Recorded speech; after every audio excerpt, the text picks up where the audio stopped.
Welcome to Earth's Mightiest Weirdos. Thank you so much to Mark Valentine for his help with our new introduction, which will no longer flag us for any sort of copyright issues whatsoever. Kevin, how are you doing this evening? Thank you so much for joining us. Doing well. Thanks for having me. And underneath Kevin, in the same city, in the same general vicinity, is Ryan. How are you doing tonight, Ryan? I'm doing well. I'm excited. How you doing? I am doing well. The New York Rangers, not as good as the Colorado Avalanche. Alex is familiar with the Colorado Avalanche, but Alex doesn't really care. Alex from Comics and Cinema Podcast, how are you tonight? Doing great. Thanks for having me. No, I don't care. Alex, you're just fresh off of a recording of Comics and Cinema. Is that correct? That is correct, yes. What was the topic this week? Robert and I were going over February's monthly comic book episode is Jonathan Hickman's Inferno miniseries that wrapped up in January. So we were talking about that, the implications for that in the X-Men universe going forward. So I'll probably be out in a week or two. Nice. Awesome. Justin's here, says, here we go. Allison is here, fresh off of her win of the George Washington Funko on This Diz Live. Congratulations, Allison. Wow. Justin loves the new intro. Jalen is here, loves the new intro. Dwayne, thanks so much for joining us. So good to see everybody. She was going to ask about the intro, so it's here. Sarah says she also loved the new intro. Thank you so much for joining us, Sarah. So, all right, guys, well, let's get into it. Unfortunately, there is no world according to Jax this week. He is unavailable, and he will be back next week to tell us all about his favorite things, which is romance for Valentine's Day. That will be a lot of fun. Comicbook.com absolutely tricked me earlier today thinking that Brie Larson and Jeremy Renner were coming to Disney Plus in a Marvel capacity. They are not. They're simply getting their own Disney Plus shows that have nothing to do with the Marvel Cinematic Universe. I hate clickbait. That got me. It got me too. I thought we were going to have news to discuss. No news to discuss. So we are going to get right into it. We are discussing the best of the MCU that never was.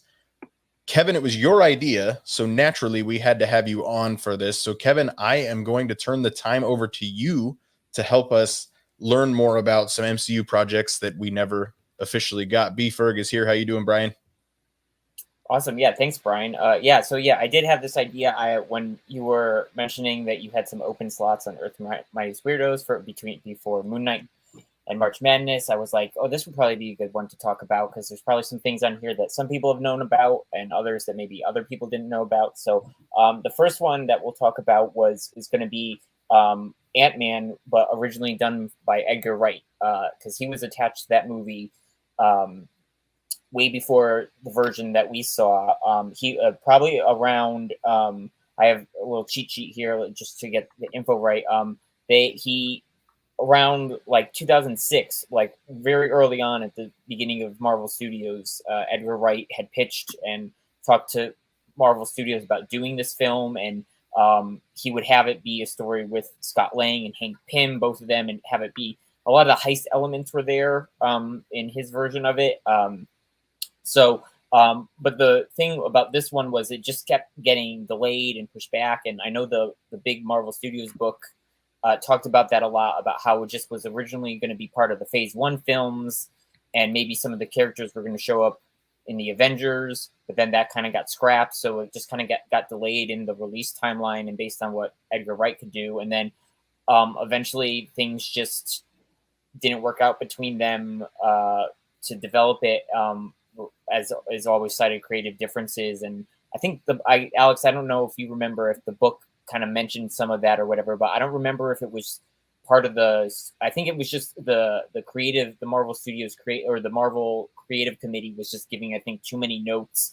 And I think by that point, the MCU had changed so much from when he had started the film that the film he wanted to make to tie it in it just wouldn't have been made the way he wanted it to. So that forced him to leave after they had cast a lot of it. And then that got Peyton Reed in and, Paul Rudd and Adam McKay to rewrite it and everything. So that's our first. Peyton Reed of Bring It On fame. That's what I know him best from. What I guess for those that aren't familiar too much with his films, like what is Edgar Wright most famous for? Because this feels like the project out there that was not completed that we definitely know the most about. For sure. I think it's the Cornetto trilogy, I believe. Yeah, It's Craig Cornetto. yeah, I don't know exactly what all the names in those films are. Is Hot Fuzz one of them? I Yeah, believe. Shaun of the Dead, Hot Fuzz, and Yeah. Waltman. Yeah. So those three movies, those are, and then he did a Baby Driver. That one I had seen after, because that came out like, was one of the first ones post Ant-Man, I think, that he ended up when he ended up doing. I remember seeing that and enjoying it. So yeah, those are some of his films. Yeah, but it was definitely going to have like a heist. They definitely still kept the heist elements in the version we saw, but I think it was going to be a bit more isolated than what we got. I'm also far more invested in Ant-Man being Paul Rudd and comedic, and the movie that we got. Like, I don't know. Edgar Wright got his own brand of comedy for sure. So yeah, well, he had cast Paul Rudd. Like, Paul Rudd was his casting, and I believe Michael Douglas was as well. And Evangeline Lilly was too, because when he left, a lot of, in the Marvel book, it said like they were at least Evangeline Lilly said like she was unsure if she still wanted to do it because she had been so attached to Edgar Wright's version of it and whatever, and then she saw what Peyton Reed did and obviously stayed on and whatnot. But yeah, so that's our first big one.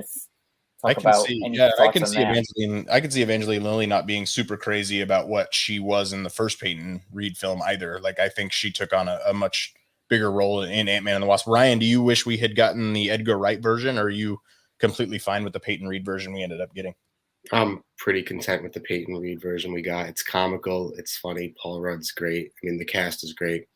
I'm not too familiar with Edgar Wright's style or anything he's really done, so I'm perfectly content with Peyton Reed. Alex, are you a Hot Fuzz Shaun of the Dead fan? I am, yeah, and I saw Justin called it out too, that he did Scott Pilgrim as well, and he also just had, if any of you have seen Last Night in Soho, that came out a little later last year, which was kind of a turn for him, but I love him. He's a really great director, and one of his, I think, signature styles that you probably would notice is, and I don't know if he does the editing of his movies, but it's like he's very big on montages and quick cuts. So a lot of like cut to the seatbelt closing and then the car peeling out and then the pressing the button on the music player going. And so you kind of see it a little bit in Ant-Man, but that would have been good. Like, it would have been cool to see it, but I'm like Ryan, I'm happy with what we got. I'm glad he still got a writing credit on it, but the movie played out. I think it was fine, in my opinion, the way that it was. It is interesting that Ant-Man is actually like the close of phase 2. Like, there's not a giant difference between phase 2 and phase 3, but the fact that it was the first film to come out of Avengers Age of Ultron, and people were wondering, okay, is Marvel kind of bitten off a little bit more than they can chew, when just a few movies before they were saying that about Guardians of the Galaxy. Like, Ant-Man didn't make that much money from a Marvel perspective, but it was still $500-600 million. And I think Ant-Man and the Wasp did $800 million. Like, it's still a very successful franchise, all things considered. I can understand, especially the creative differences, especially where it fell within the timeline. I think the way Peyton Reed was able to adapt that, Michael Douglas falling into the MCU, I like that the character of Ant-Man was always being planned on using Scott Lang instead of Hank Pym, just because, and Alex, correct me if I'm wrong, you probably all three know this better than me, of Hank Pym's comic origins was more what we did get in the films. It was more 70s, 80s, like Cold War kind of stuff, wasn't it? Yeah, from the sick. I mean, he was an original Avenger, so he had a very interesting past. I mean, he had the whole anger management issues, hitting his wife. Basically, he was like the first character that kind of was abusive towards another, towards his wife, which was a really big thing back then in the comics. So I was really happy with the way that they took it, because if they'd have made him the focus, they would have had to have kind of addressed that at some point, which, again, it would be interesting to see in the future. They kind of touched on it in What If, but I'm good with the way that it was too. And Michael Douglas was interesting too. If you remember, Kevin, in the book, he had said that he's always been typecasted in a role where he's like the bad guy, and he's got to be really mean and really conniving, and he loved this. And I think he was one of the ones where his kids or his grandkids were like, "Yeah, do this role," and he's like, "Oh, this is actually for like a good guy." He was like, "Yeah, this actually sounds really fun." So I'm glad that he decided to do it. That's because he just looks evil. But I will say that Ant-Man in general has one of my absolute favorite Easter eggs within the entire MCU, and it's in Avengers Endgame, when we flash back to 1970 in New Jersey at Camp Lehigh, and we get the original Ant-Man helmet. I love it. Yeah. I love it so much. So I would assume Edgar Wright was going to have a fair amount of that kind of stuff in his I film. think so, yeah. So, well, we talked about that film being one that kind of we know the most about. I think the second one we know the second most about is probably Inhumans, and we still don't know a ton about that. So, Kevin, what do we need to know about the Inhumans film before it became the least well-received thing that Marvel has ever put out in a television show? For sure. I mean, before we do that, we'll just do one other that's kind of quicker, but does have some info. Another TV property that happened, but a lot of people don't know this one. That Runaways was actually going to be a film. That got developed as early as 2008 with the creator of the Runaways, Bryan K. Vaughan, was writing the screenplay, and then by April 2010. Peter Sollett was hired to direct, and they also had Drew Pearce, who's of Iron Man 3 fame. He hopped on to write, and so by October, I bet it was going to take place at Christmas then. Yeah. So by October of 2010, it got the film kind of got put on hold because they were kind of Marvel was ramping up to the Avengers, and then it potentially was going to be moved into Phase 2, and then that didn't happen. And then when they did the big Phase 3 announcement in October 2014, people were like, Feige said, "Oh, it might have a place here or there," but then at that point, it kind of had just kind of gone away and kind of got changed into the Hulu series. So that was another one that not a lot of people know that it started as a film. I didn't really know for a while, and then I found a little nugget of it, and I was like, "Oh, that's interesting," because like it didn't get a lot of coverage, but also Runaways isn't a very prominent property to begin with. So that's one of the only other ones, along with Inhumans, that started as a film and eventually became a Marvel TV series. So a script apparently was made, and who knows how it would have been received. But I mean, I think the Hulu series did a good job for that team being episodic, especially because there are so many characters between the kids and the parents. So it sounds like you watched the Hulu show. Has anybody else watched the Hulu show? I watched the first season, and I read the comics. Okay. Yeah. I have not seen the TV show. Is it worth checking out?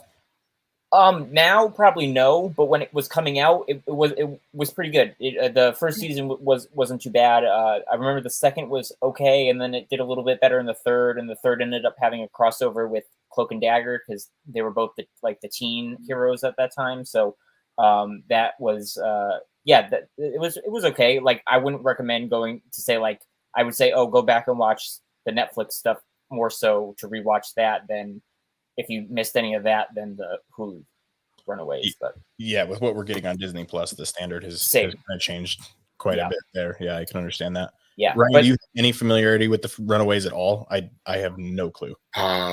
Whatever characters were in the Lego Avengers games from the Runaways is about my familiarity. There you go. There you go. Not very much. Fair enough. Alex might be able to give us a succinct overview of them having since I mean, I'll see how many sentences I can do it in, but really rich parents from different affluences are a part of a cult that the children find out about, and they determine themselves to be the Runaways by running away from their parents, who are almost trying to kill them because they're trying to sacrifice for a bunch of gods called the Jaborim. Mm-hmm. And it sounds complicated, but it's basically a teen drama. And it was, the comics were awesome. I think that's why they wanted to develop it as a movie at the time, was because the comics were really successful. Mm-hmm. And you just there were so many twists and turns in it, and each of them had really cool powers, and they would always mash up with the Young Avengers as well. So like there was a lot of Young Avengers Runaways comics that were like during Civil War. And but it was good. I mean, the series was really good. They were really cool, and there was a lot of twists in it for sure. We're getting a lot of Young Avengers stuff in the MCU now, whether it be Eli Bradley or Kate Bishop or Yelena or whoever's going to be part of Stature. Like Cassie Lang is almost certainly going to be Stature. Like we're headed that way from a Young Avengers standpoint. So maybe the days of the Runaways aren't completely gone, and it could come back in the future, especially if they were crossing over that much. Is Cloak and Dagger, was it ever a film, or was it only that TV show that it always was? It was only ever a TV show. Yeah. Okay. Yeah. And that was on Freeform. But yeah, so going on to the other one that we said was Inhumans. That was our other was a film and went to a TV series. Completely, I feel the Inhumans was completely the creative committee trying to get an X-Men style team up film on the Phase 3 slate. Like when it was announced, like I definitely believe that Feige and the Marvel Studios people had no interest whatsoever in doing Inhumans, but the people at Marvel Entertainment were like, hey, do this film because it's a team and we don't want to have Fox have the only team of mutant-esque characters. So that was officially announced in at the Phase 3 event in October 2014. And like as soon as that was in development and such, like Vin Diesel campaigned hard to be Black Bolt, the leader of the Inhumans, because that would because it would then be a physical role for him to play without using his voice, whereas Groot is a voice-only role for him. So that was kind of the thinking with that. And then people were thinking as well during that time when Agents of S.H.I.E.L.D. was on, Agents of S.H.I.E.L.D. had a big Inhumans push. So people were like, oh, they're trying to prep the audience for who this race is. And I want to stop right there. Bryan, as our resident biggest fan of Agents of S.H.I.E.L.D., the Inhumans storyline is where I got lost.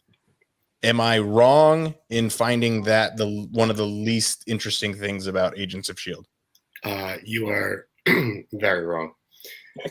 That was the film. Like when that was announced as part of the Phase 3 slate, I was so excited because the Inhumans were such a cool character. I didn't know any of the backstory that they were created to rival the X-Men when Marvel lost them to Fox. So I just going in and learning about these Inhuman characters was awesome. And I think that they did Agents of S.H.I.E.L.D. maybe they didn't do the best at doing them justice, but they did it well enough that I was excited about a movie coming to the MCU for it. So I think that you gave up a little bit too early on Agents of S.H.I.E.L.D. I will say Agents of S.H.I.E.L.D. did a better job on Inhumans than Inhumans, the television show, did on Inhumans. Yeah. One thing I find very interesting that Kevin said about the Inhumans film is it was announced talking about Marvel Creative wanting to push that a little bit because they couldn't simply make a mutant film. They couldn't do anything with mutants, so it was a good way of doing that. October of 2014, Kamala Khan came out like September of 2014, like it was right around that same time. So they were really quick to there was a big comic push of the Inhumans around then too, with the big Terrigen bomb thing that is what Miss Marvel got her powers from. And I just remember the birth of the Inhumans was that Terrigen bomb. It wasn't just Kamala Khan. It was not the birth of it. Okay. It helped awaken because that's what Terrigen is, what awakens Inhumans powers. So it was a big thing, and I vividly remember like just seeing Marvel being like like a main Inhumans line. Like I can picture one of the covers in my head, and like they were doing crossover events and everything. So there was a big push for Marvel to do Inhumans, and then now it's like tapered off, and like I don't even know if they still publish a monthly Inhumans book or whatever, but like, yeah. So at that time, there was a big push. And then just before we finish our discussion, just the last bit of backstory was, by 2016, it had been the film had been taken off of Marvel's release schedule, which is around the time when Feige and the studios kind of separated away from the creative part of the creative committee. And then, in November of 2016, like a couple weeks or something, Feige was asked about it, and he said the way he said it, he was like, "Oh, it's a potential like it would be good for TV, or like TV is doing it or something." And the way he said it, people were like, "Oh, maybe it's being readapted." Not the fact that like, "Oh, I'm slightly confirming that I know Marvel TV is doing it." And then like a week later, like Marvel TV was like, "Hey, we're doing an Inhuman series. It's gonna kind of tie into Agents of S.H.I.E.L.D., but like not really. And we're going to do this whole thing with IMAX for the first 2 episodes." And then we got that series that we don't want to talk about at all. I will die on the Lockjaw Hill. I think Lockjaw is awesome, and I will die on that hill. Alex, if you had to bet Kamala Khan, Inhuman, mutant, or none of the above? I wonder if they'll make her a mutant.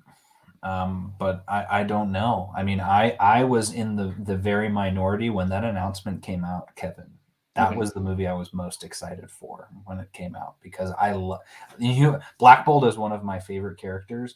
And so when I saw that was announced, it was right around that time I was reading Paul Jenkins' run, the Marvel Knights run. And I was just like, this is going to be such a good movie. Like, Yeah, and the Inhumans have been around for a really long time too, and so it was only recently that they ended up being used as a tool versus having such a rich history of like being created by the Kree. Like there's so many tie-ins that they have, and Hickman did a whole thing with them and connecting them to the Fantastic Four. So there were so many cool possibilities, and Vin Diesel was like the perfect choice, I thought, because he doesn't have to talk, which is one of the things that Vin Diesel wise, I mean, I don't mind him most of the time, but if he doesn't talk, he looks like Black Bolt. So it was awesome. And hearing it was canceled and then seeing what we got with the show, I was just devastated. That show was, I agree though. Lockjaw was awesome. And I liked Anson Mount as Black Bolt for like 5 minutes, but then you could easily see where the budget just dropped off, and then everyone was like, "Actually, we don't care about this at all." Well, one of the big things was you have the character Medusa who has her hair that needs to be moving, and then they cut her hair off by the end of the first episode, and like that was the whole thing that they touted of like, oh, we like had like, well, the wig looked horrible anyways, but they were like, oh, we did the CGI with her hair, and it's gonna whatever, and people were like, oh, like they're gonna do this throughout the series, and then by the end, it was either the first or the second episode, she gets it cut off, and it's like, well, there goes showing that they had no budget to do that. So yep, and then Gorgon's hooves, and you'd like see them, and you're like, oh wow, those are bad, but then you'd never see them again. It was only his torso up when he was talking, and Karnak was cool too. They kind of shifted some things with him, but I liked he was okay. But again, I feel like we're talking too much about the show. Was that Ramsay Bolton's character? Maybe Game of Thrones. I think that was him. Ryan, so we all watched at least some of the Inhumans, and we're all fine that this movie was never made. Well, so I think it would have been a really good movie if they cast it better and they had the budget to do it. But going to ABC's TV budget, where they already wanted to cut the budget for Marvel shows, we saw that in the back half of Agents of S.H.I.E.L.D. No, it was never going to succeed with an ABC TV budget. Fair enough. Kevin, what about else in that ABC world got kind of cut off? So this one is painful.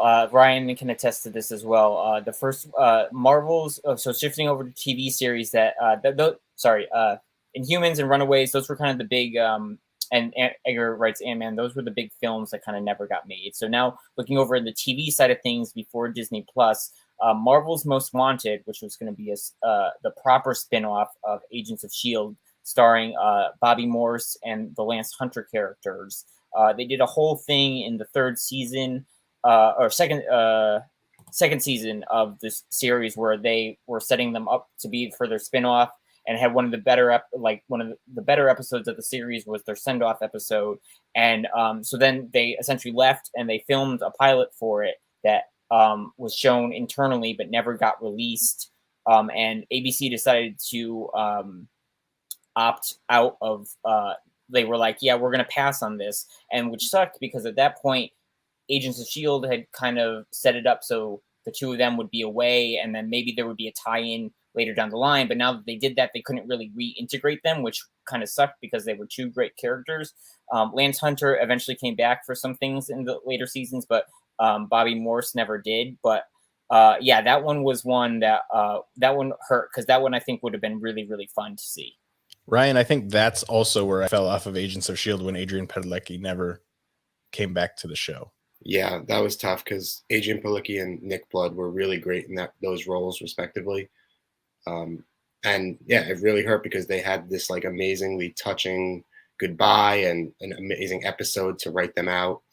And, it was really exciting that they were going to get their own show because, they're this complicated couple who are also spies for S.H.I.E.L.D., but like not really. So it was just really tough to see them get written out.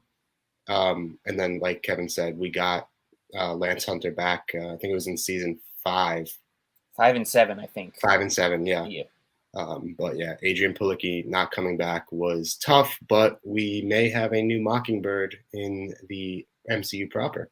I think we certainly have a new Mockingbird, and Alex is thrilled about it. No, we had a Mockingbird. And I'm not talking about Adrian as had. I'm saying, like, she's not Mockingbird anymore. She's clearly retired. She has the retirement watch, so we're not going to get to see it. Or I hope we don't get a deep fake aged down Linda Cardinelli. I mean, I guess it'd be. I would say they would just bring her out of retirement and let her go from where she currently stands. If That'd they're be cool. I could see her do a little bit of fighting. I actually really wanted that show. That was around the time where I started losing faith in Shield. And it was not that much faith because like it came back when we had that season with Ghost Rider and the Darkhold and all of that. But when they announced that, I still remember where I was when I was watching, and I think it was the episode, Ryan, where it was like Coulson was in the bunker, and they had to I think she was trapped in the bunker or something and had to save them, and it was really intense. Yes. And I just kept thinking how are they going to get their own show? She's going to die. And then she got out and they had the goodbye. And then it was we're canceling this. And I was like, that's when I lost faith in ABC is what I'll say. Because at that point they had done so many weird decisions and it was okay, they don't know what they're doing. Yeah. I think Agent Carter was either it finished its second season and we knew it was canceled or was just getting close to the end of its second season. And so and that was heading towards the end of its thing. So, that one was rough because I feel like they could have done out of doing it later down the line saying, oh, we're doing Inhumans when you could have done Marvel's Most Wanted. That would have been for an ABC show. That would have been such a better choice long term, probably, but we've talked now in this day and age, that could have just been a 4-episode Disney Plus miniseries, right? Especially with the title of Most Wanted, you can't make content forever about that. And they could have had it been a one-shot type show, and that would have been so cool. I don't know. America's Most Wanted has been running for however many years. We've talked a lot about Agents of S.H.I.E.L.D. tonight. If you want to watch it, I think it's on Netflix. It's on Netflix. It's still be on Netflix. Can confirm it is on Netflix. Yeah. Okay. It is on Hulu too, right? However, I think the season 7 might still be on Hulu, but the rest of it I don't believe is. Yeah. It should be on Netflix in the US. Yeah. It should come to Disney Plus at some point. What is on Disney Plus that is worth your time is Agent Carter. Both seasons, fantastic. Yes, really, really good stuff. Yep. Kevin, next project.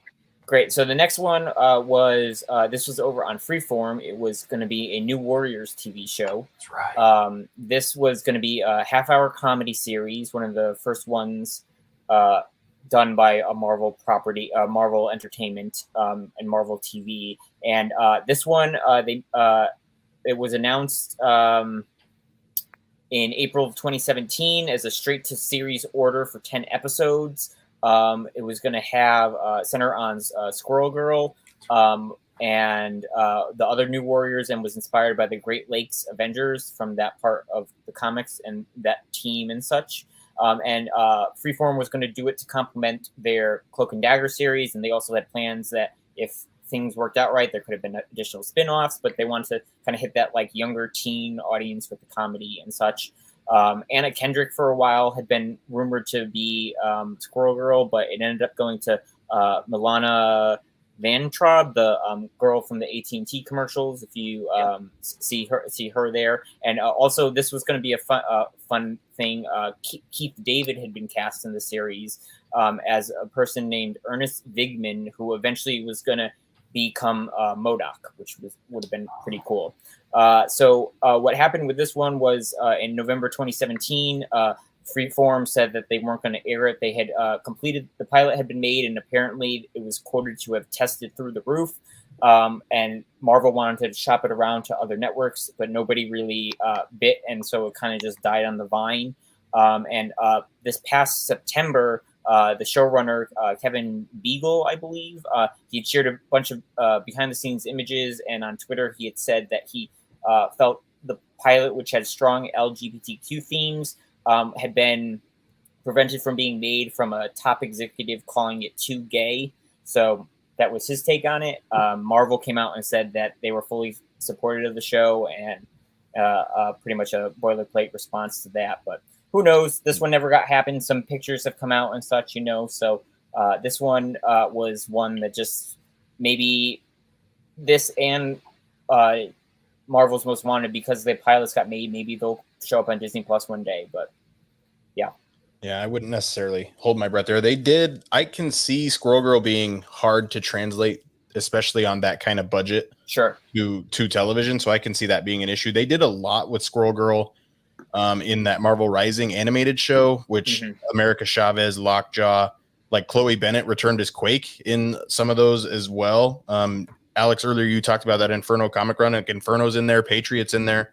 Like there's a lot of Young Avengers type stuff within that Marvel Rising show. It feels like they may have adapted some of those storylines from New Warriors into Marvel Rising, which again, it's animated. It's definitely targeted to my 7-year-old daughter. Like but it works really, really well. Like Squirrel Girl, I think from an animated standpoint, it's hard to take Ant-Man, Spider-Man. Like there's a Squirrel Girl now. Like, I mean, how do we like, I can see that budget really, really not working, even though at the same time, I feel like, what was it? Ulysses and Flora and Ulysses. That was that Disney Plus show. It kind of felt like a backdoor pilot for a Squirrel Girl series, if nothing else, because Ulysses the squirrel, like he looked good, but if you're going to have hundreds of squirrels, it might not look great. Alex, you seemed at least a little bit bummed that New Warriors wasn't made.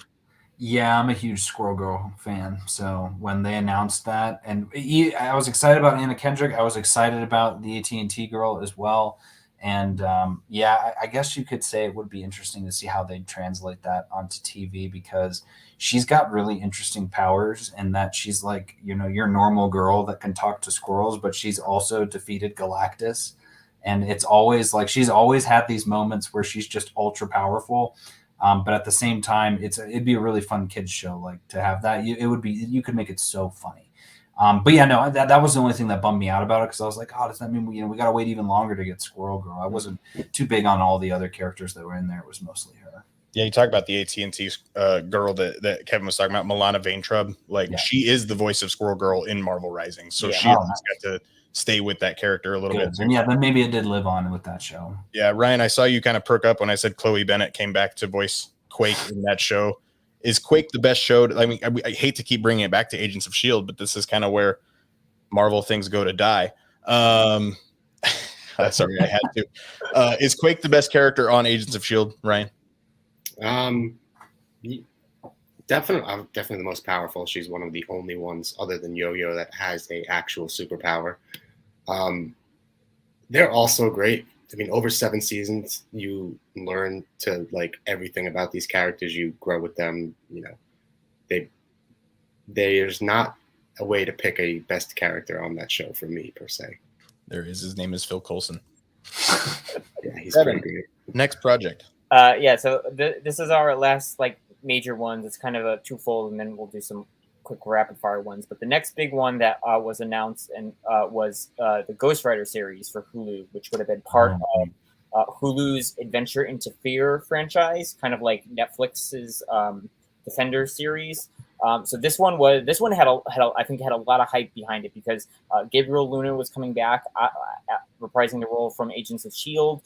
It was definitely going to be a more mature take on this series character, since it was on Hulu. There was some conflicting things on how much it would actually be a spin-off from Agents of S.H.I.E.L.D. versus it's definitely the same character, but we might acknowledge things, we might not.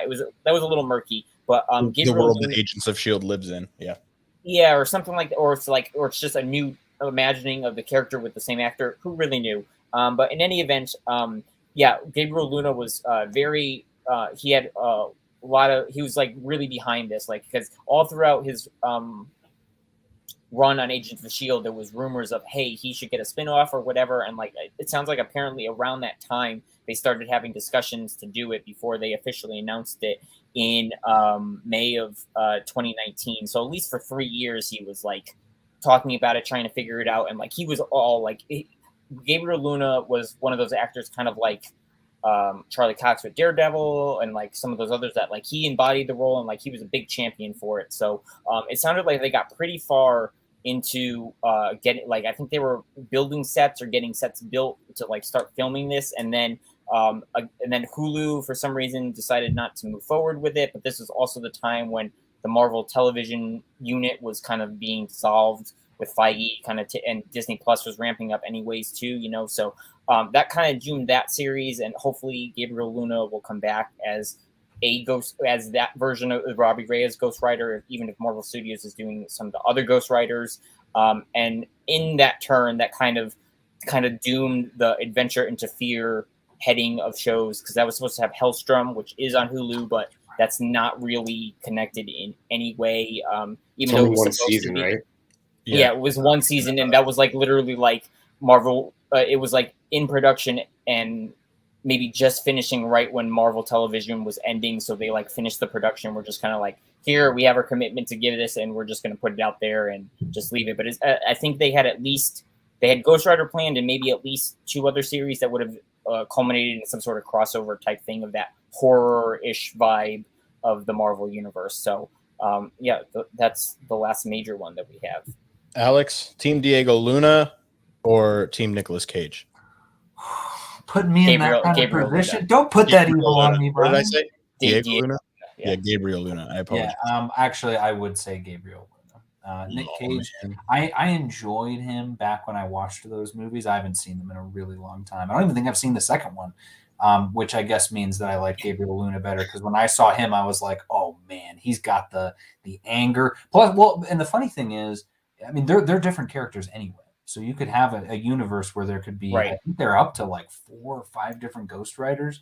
So they're all kind of, he's the one that I want to see him riding his hell car. Yeah. Which he kind of did in the show, right? He did in the show. Yeah. A low budget all coming back now. Yeah, definitely Team Luna for sure. All right, fine. All right, fine. But I mean, where could we see Ghost Rider next? He's gonna be coming. Like, is he gonna fit within that Marvel Studios Halloween thing? Isn't he one of the Midnight Suns? I mean, yeah. I mean, I was like, Moon Knight's a good option to see. Possibly seeing Ghost Rider, the Halloween special, probably Blade could be a spot where we see him. I know Norman Reedus of Walking Dead fame has kind of had a fan campaign and potentially is hinting that he could be Johnny Blaze. Is that the character Johnny Blaze? Is it? Yeah. So that version of the character that he's been like campaigning for that one for a while. So like he could exist, and then Gabriel Luna could be the Robbie Reyes version. So like it's possible for both. Maybe. Yeah, Doctor Strange could. Yeah, there's definitely the horror side of things that Ghost Rider, I think, we'll be seeing Ghost Rider soon, and I hope we do. So that'd be really cool. If we're gonna explore the multiverse of Ghost Rider, at least give me Nicolas Cage in the MCU for at least a split second. I would love. Well, that. You know where he got his last name, right? I don't. You don't know that? Do either of you know where? Who? Nicolas Cage. Oh no, I know it's not his real name. Correct. Yeah. So his real last name is Coppola. I knew that. The Coppola family, but he loved Luke Cage so much that he changed his name to Cage, because he had said was always a Marvel fan, and so he legally changed it because Luke Cage. ABC, awesome. Always be Cajun. That's amazing. All right. Well, Kevin, that you said that kind of wraps up the biggest on-screen things. Yeah, we got just a couple quick fire ones that still existed that we can all do in like a quick one shot here.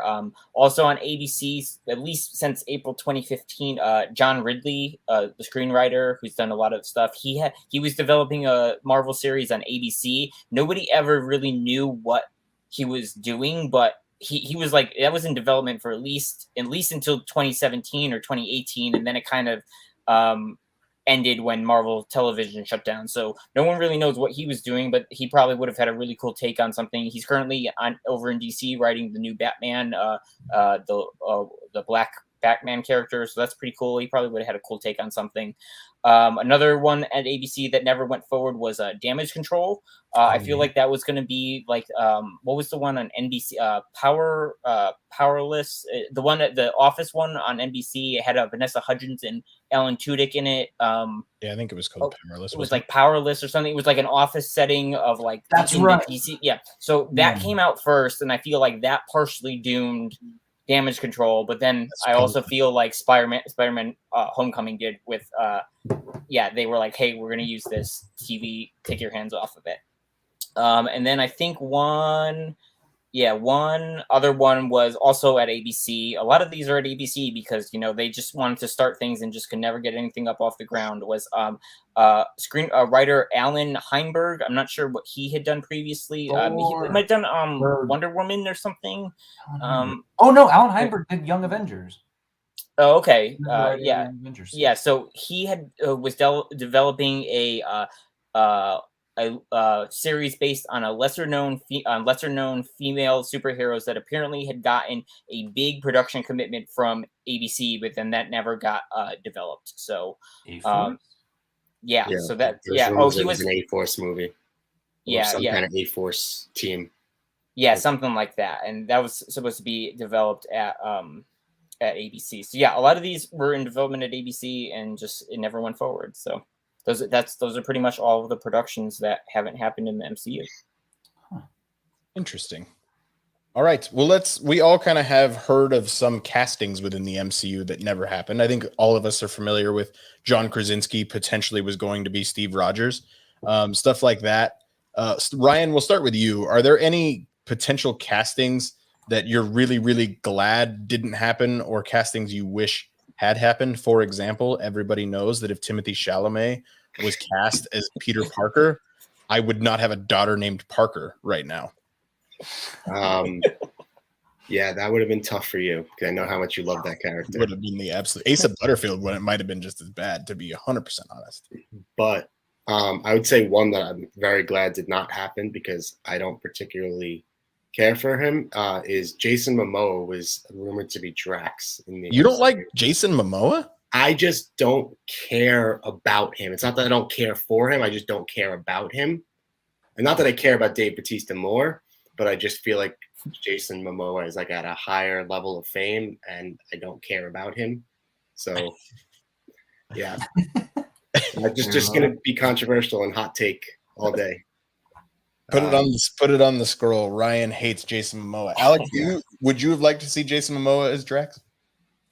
No. All right, fine. Yeah, save him for something. I mean, he's got Aquaman right now. When the time comes, he's going to come to the MCU, and it's going to be something where he's not covered completely in head to toe in gray paint. Yeah, that's fair. Ryan, any others that one that really stands out to me that a lot of people come back to is Emily Blunt was almost Black Widow, which would have been very, very different for that character, I think. And I mean, John Krasinski, Emily Blunt, both entering the MCU about the same time would have been interesting, but I think that probably worked out for the better. At this point, I couldn't see Emily Blunt sticking around quite the same length of time that ScarJo did. That would have made the kiss on the escalator in Captain America: The Winter Soldier a little more friendly. Aren't they married, the two of them? Am I wrong about that? They are, yeah. Right, they're married. What would have made it even, weirder, like the Russos tie in, like they wanted to cast Alison Brie as Sharon Carter, which would have been interesting. But yes, it would have been awkward. The one that I saw today that I was like, being a big New Girl fan, Zooey Deschanel was almost cast as the Wasp. So that would have been in the Avengers, right? I think Josh Avengers, was going to catch, before the Ant-Man. So again, this was going back to Edgar Wright's thing. It was like that was kind of in limbo, and I think was that Josh or Zach Penn who had the co-writing credit? I think they wanted the characters to their original team members, and so they didn't really know what was happening with Edgar Wright's thing. They hadn't cast anything, so I think that I remember seeing that one being thrown up. So before Evangeline Lilly came on, I can just the Wasp flying around. Pfeiffer. I could see the Wasp flying around with her helmet still having bangs if it was Zooey Deschanel. Who's that Wasp? It's Hope. It's Hope. Alex, you joined us a little bit late in the process for tonight, so if you don't have any prepared, I can did a quick Google. But okay, I found a few, and they're ones you guys haven't mentioned yet that are interesting. I don't know if I agree. Daniel Craig turned down the role for Thor. No, thank you. No, thank you. And see, I love Daniel Craig, but I think he made the right choice. He's just too old for the role. Yeah, and I'm picturing his face, his beautiful face with long hair, and it just doesn't. I don't think it sits well with me.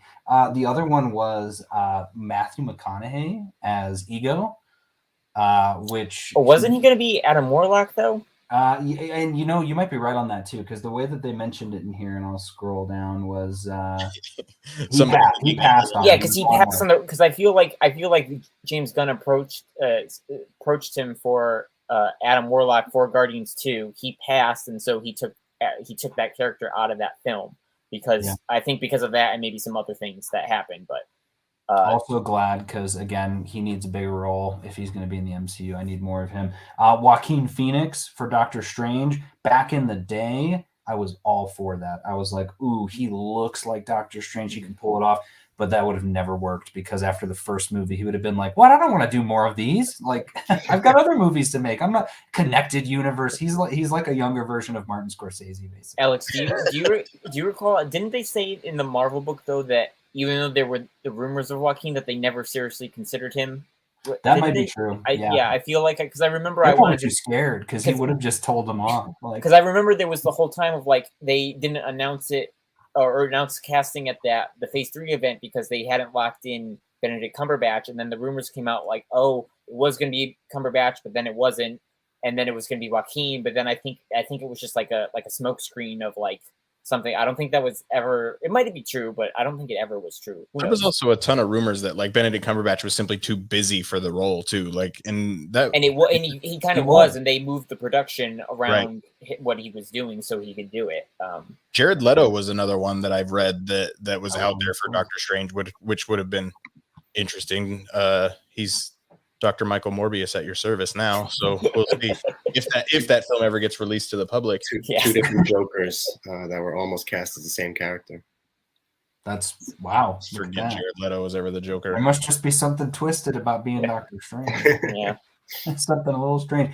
The only other one was Yahya Abdul-Mateen II. Yes, for M'Baku. I saw that. Oh, okay. I'm campaigning for him to be T'Challa. So I'm glad that he didn't take the role. Maybe he gets recast as T'Challa. That'd be great. I need to see him in something like I need Black Manta to have a little bit more storyline in the next Aquaman. He's in it, right? Yeah, he's in it. Black Manta, yeah. So he was underutilized in the first Aquaman in my opinion. He was great. My opinion. One that really stood out to me was Amanda Seyfried. Did I pronounce that correctly? She of Mamma Mia fame. Like she just didn't want to be green. That's the only reason she ended up not being Gamora. So then they got the $1 billion queen herself, Zoe Saldana, to come on, and like the right choice in my opinion. She's in like 3 of the top 5 grossing films of all time in Infinity War, Endgame, and Avatar. Like she's a multicolored actor too. Yeah, green, blue. But yeah, no, she was interesting too in the book because she mentioned that she was really hesitant to take the role as well because for that same reason, she was like, I don't want to be pigeonholed. This is just I'm another action fighter in another action movie. But James was able to be like, look at what we've got here for you, and she was like, oh, okay, let's do it. Sticking with the Guardians, I think another one that I've heard was Glenn Howerton was auditioned for Star-Lord. Yeah. But he I definitely don't feel him for that role, but I know he wants to get into a superhero thing, so hopefully he'll get cast as something that'll be great for him. I feel like Nathan Fillion, like as Nova, that's a pretty popular one online too. I feel like that Richard Rider Nova. Yeah, which he's already Wonder Man. He is already Wonder Man, but that's in a very, very limited poster, if nothing else. As much as I thought Wonder Man was on his way a year ago while we were breaking down everything that was happening. Everybody was. And they did that on purpose. Those.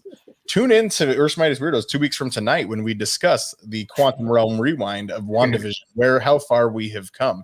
Kevin, any other castings that you wish didn't happen or are very glad that didn't? Like I said, I mean, Spider-Man. The only one that I had mentioned to you guys ahead of time and that just I always come back to was Sharon Stone was supposed to be in some sort of Marvel movie in 2016, and then in 2017 she was like, I'm in a Marvel movie, it's a small role, and she apparently had heat powers. And so this is still the time of when X-Men and 20th Century Fox were making their movies, so it's very possible she was going to be in one of those. But I'm just wait, when was it, Kevin? What year? I'm pretty sure she first said it in late 2016, and then again in like early 2017 is when she gave the heat powers information. So I gotta find. I know we talked about this beforehand, and I threw it up in the Google, and it was multiple articles from that time where they were all speculating that, and I think we said that she was going to be Janet.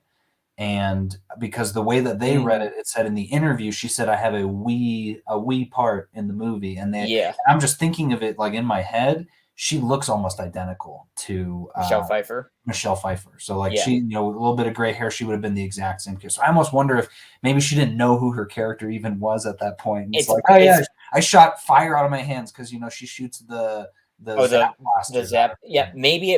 Yeah, so that could have been it. But like, I mean, I know they didn't really shoot anything with Janet until like Quantumania. So that was in like, I think slightly after her comment. So like, I don't know. That one was just always one. I just always remember it popping up and always being like, oh, I'm going to keep my eyes out. Like, where's Sharon Stone going to pop up? Because I know she's a pretty like famous actress and back from the 80s and the 90s and everything. And she never appeared as far as I could tell. So that was always one for me.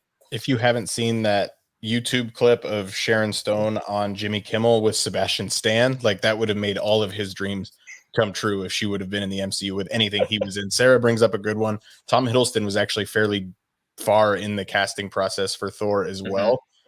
I can't picture Thor as anybody else now at this point. So David says, I think Feige wanted him so he continue casting the movie. One more person that I found that I'm very glad was not cast because I think he could have a bigger role in the MCU is I'd seen that Keanu Reeves was in the running for Yon-Rogg and then it went to Jude Law. So I think Keanu Reeves have a bigger future in the MCU. Yeah, when Jude Law was cast, man, I thought we went back into 2005 where Jude Law was in everything, literally everything. But yeah, I feel like the Keanu, people have always said maybe like Silver Surfer for him, possibly. So who knows? I got one. Okay. Hear me out. The Punisher. Because I was doing it as a joke, but like he should just be John Wick in the MCU.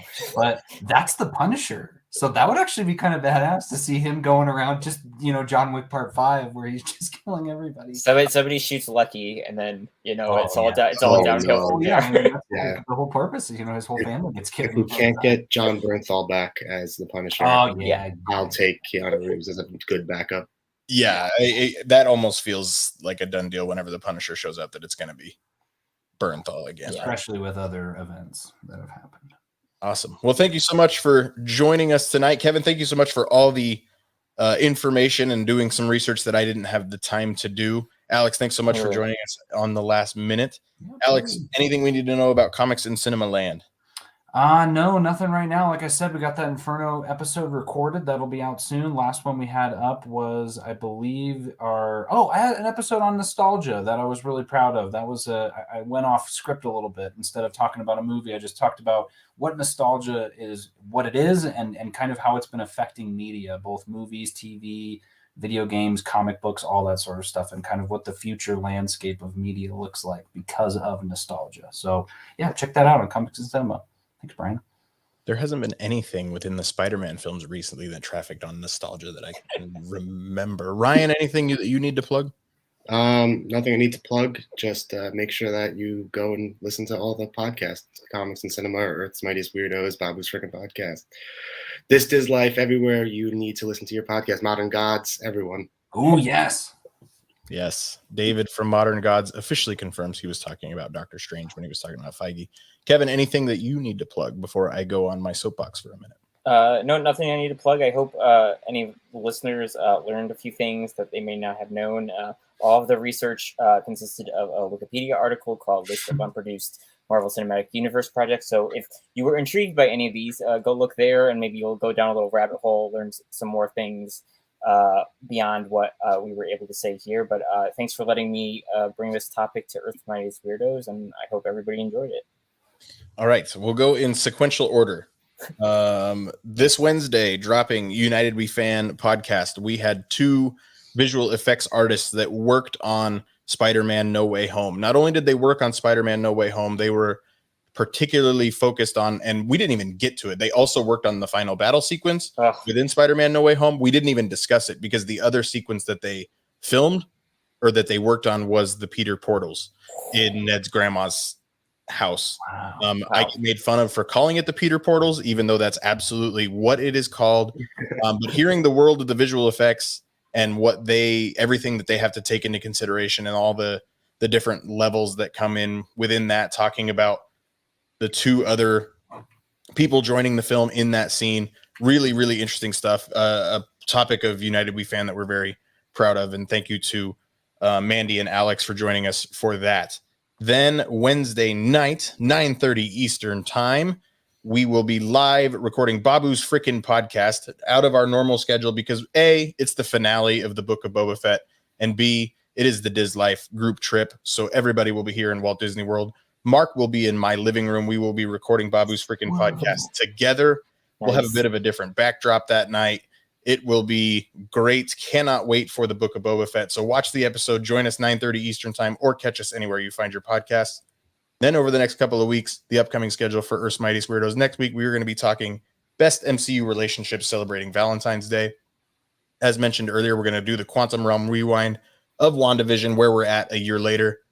Marvel Cinematic Universe 101, one of our favorite patrons over at This Is Life, is going to be joining us there to discuss what she does. She doesn't know the MCU, so she wants her questions answered. She's going to come on with Anthony and myself, and we're going to discuss everything that you need to know to get into the MCU. We're going to do MCU Madness phases 1 through 4 throughout March, and then it's Moon Knight time. And when Moon Knight is over, it is time for Doctor Strange in the Multiverse of Madness. Plenty to come still here on Earth's Mightiest Weirdos. Gentlemen, again, thank you so much for joining us for the children.